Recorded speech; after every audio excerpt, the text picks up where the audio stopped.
టాలీవుడ్ పొడిక్కాల సుందరి పూజా హెగ్డే గత కొన్ని నెలలుగా సినిమా అవకాశాలు సన్నగిల్లాయని చెప్పుకోవచ్చు. డీజే వంటి సక్సెస్ అందుకున్న తర్వాత సెన్సేషనల్ హీరోయిన్ గా మారింది. డీజే, అరవింద్ సమేత, మహర్షి, గద్దలకొండ గణేష్, అలా వైకుంఠపురంలో వంటి బ్లాక్ బస్టర్ హిట్స్ అందుకుంది. ఆ తర్వాత బ్యాడ్ టైం స్టార్ట్ అయింది. బీస్ట్, రాధేశ్యామ్, ఆచార్య సినిమాలతో ఫ్లాప్ మూటగట్టుకుంది.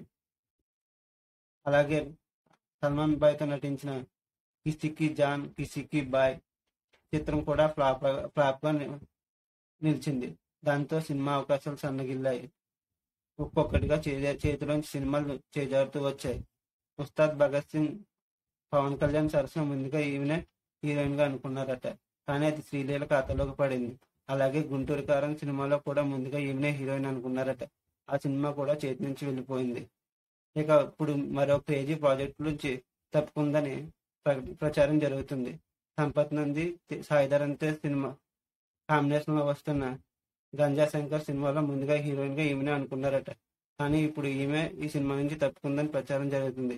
అయితే అధికారికంగా ప్రకటన రావాల్సి ఉంది. మీకు నా వీడియో నచ్చినట్లయితే లైక్ చేయండి, షేర్ చేయండి, సబ్స్క్రైబ్ చేయండి, కామెంట్ చేయడం మర్చిపోవద్దు. Thank you.